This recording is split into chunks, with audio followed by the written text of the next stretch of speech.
Ignition sequence starts. 6, 5, 4, 3, 2, 1, 0. Liftoff. We have a liftoff.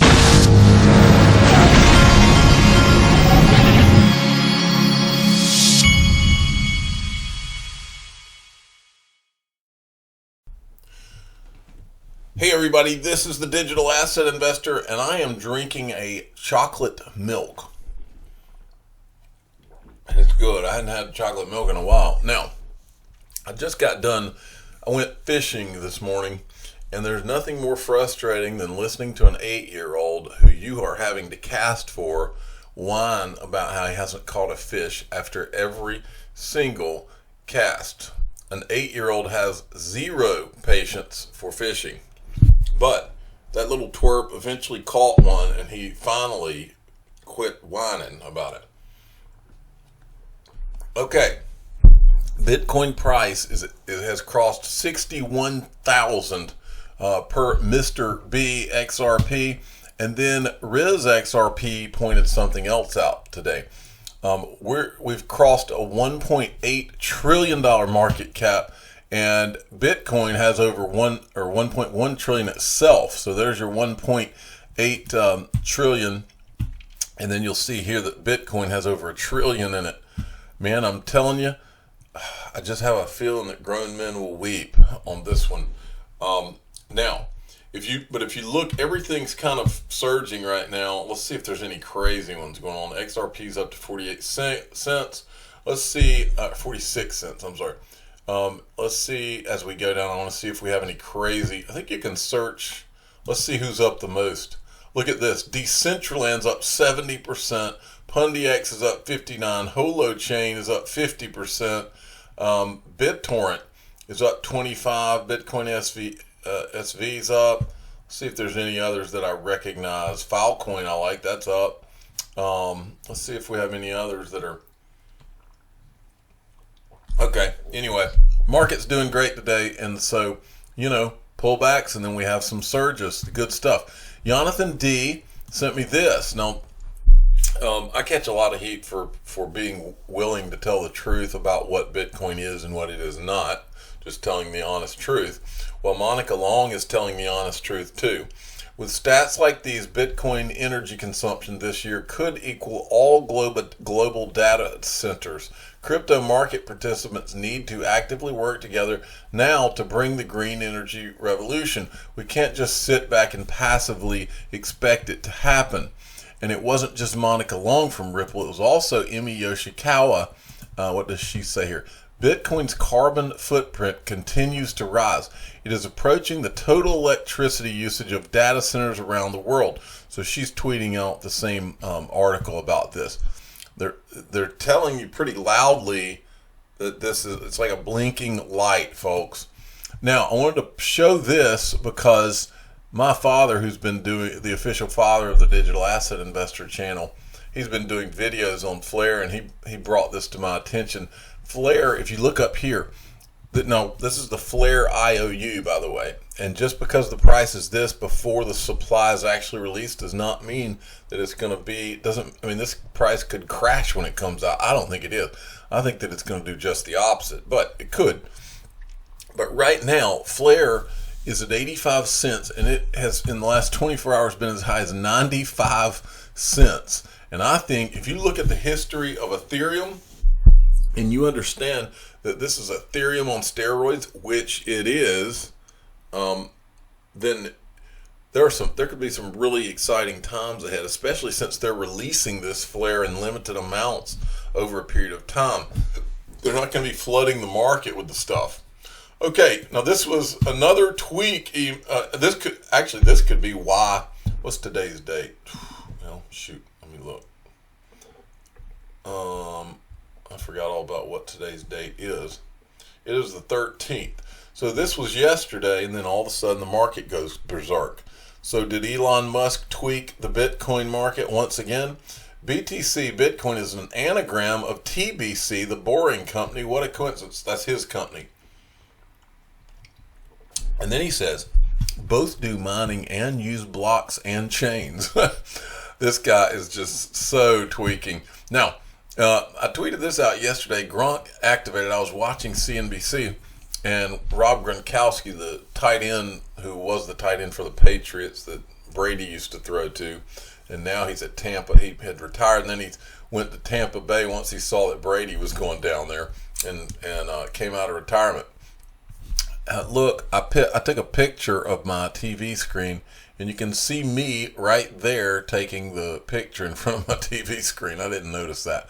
But anyway, Gronk is on there. Everybody, I mean, CNBC is going nuts over NFTs right now. And so then I noticed this online.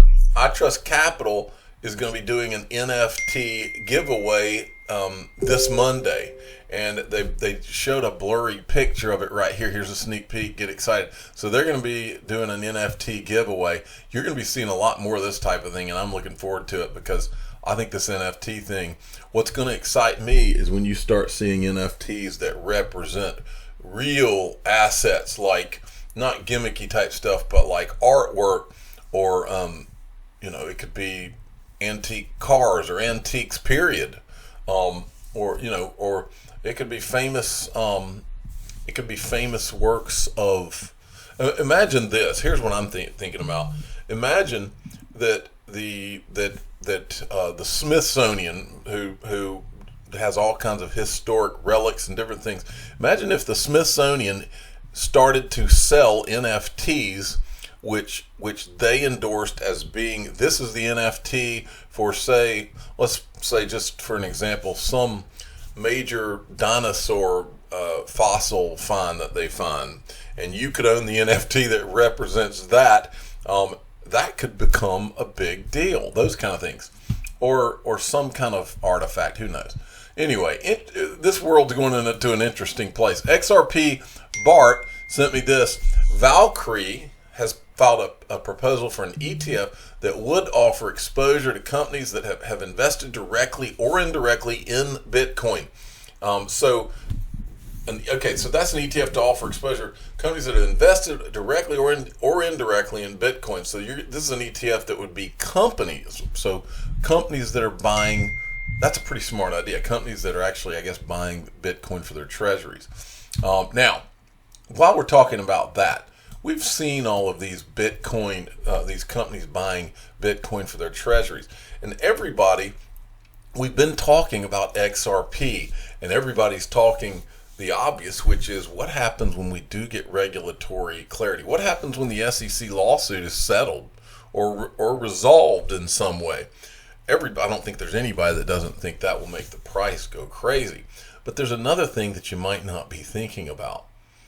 What is that going to do when all of the sudden all of the companies, not just companies like what they're buying Bitcoin for their treasury, not just companies that might want to buy XRP for their treasury, but also the banks that now can buy and hold XRP as a result of that. That's the part of this that people we haven't really been talking about that, but that might be bigger than just the market going up itself. But listen to this right here. I can't remember which guy this is, but he's from Ripple. The problem is in the lack of the regulatory certainty. What's happened is you've seen a lot of institutions pop up that actually create more of a risk around the regulatory issue, where you've seen, the crypto exchanges being hacked and, the lost funds. It's because the experts that manage markets that exist today, they can't adopt it because it's just not possible. For those who follow Ripple, you'll see all the time people saying, the banks, they're not using XRP. They can't yet. Many of them have worked with it. They've tested the use of XRP. But until there's regulatory certainty, they can't leverage it today. So that's where we work with other types of institutions within the regulatory framework that don't have the same type of regulatory pressure on their side, that still, again, complies with the KYC, AML type of checks. But they're taking that stepped approach of using, what they can from blockchain aspects in our other products to enable fiat to fiat currency payment settlement. So we're big advocates. Every time before we can work with a bank the first time in a country, there has to be that regulatory certainty, that the bank gets the clearance from the central bank, that they can use our software. And the amazing thing is that we've seen some significant developments. One of the announcements we had earlier this year was SAMA, the Saudi Arabian Monetary Authority.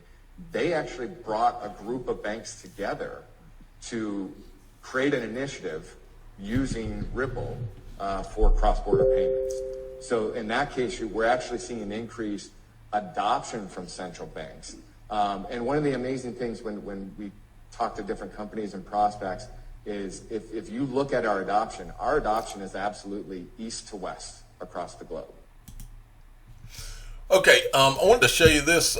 This was from Kava Labs. These guys, I'm starting to pay more attention to what some of these DeFi platforms have, and Kava's got my attention. Hubo, I don't even know how to say that. Huobi Global Bitcoin HBTC limit on the Kava DeFi platform was hit in less than 5 minutes after product launch by users through Huobi. Stay tuned for limit updates. Now, I've been watching some of these videos that are on YouTube from Kava, and this one was really interesting. Minting USDX with XRP using Trust Wallet. I want to show you this one. I think you might find this interesting. This is, and by the way, I put a link to them in the description of my videos. And I'm going to put one in this video because it's worth your while to go to their website and check it out, and you can actually go through the process of hooking your ledger to Kava, and then you can once you do that and you put your digital assets in there, you can actually earn interest on your digital assets. Watch this. Welcome to Kava 101 series. Kava is a decentralized global platform for financial services, enabling users to earn more with their digital assets anywhere in the world. Earn high yield on your crypto with Kava. Let's go through each step of minting USDX with XRP using Trust Wallet. Navigate to the Binance.com or any other platform where you can withdraw XRP as BEP2. Go to Wallet and select Fiat and Spot. Search XRP and click on Withdraw. To get the recipient address, open the Trust Wallet. Search for XRP BEP2. Enable it. You can now see XRP BEP2 in home screen. Copy the address and paste it on Binance.com as recipient's XRP address. Select Binance Chain BEP2, enter the desired amount, and click on Submit. After authentication, you'll receive your XRP BEP2 in your Trust Wallet. Load XRP BEP2 to Kava web app via Trust Wallet. Navigate to the Kava web app at kava.io. Make sure that you connect your Trust Wallet app. If you need help with that, you can check the Kava 101 videos on that topic. Select XRP BA from drop-down menu. Click on Load XRP B. Select Trust Wallet. Enter the amount you want to load or select Max. Click on Load. Confirm the transaction on your Trust Wallet app. Click Done. XRP is loaded successfully. You can now mint USDX. Click on Borrow USDX. Enter the amount you want to lock and borrow.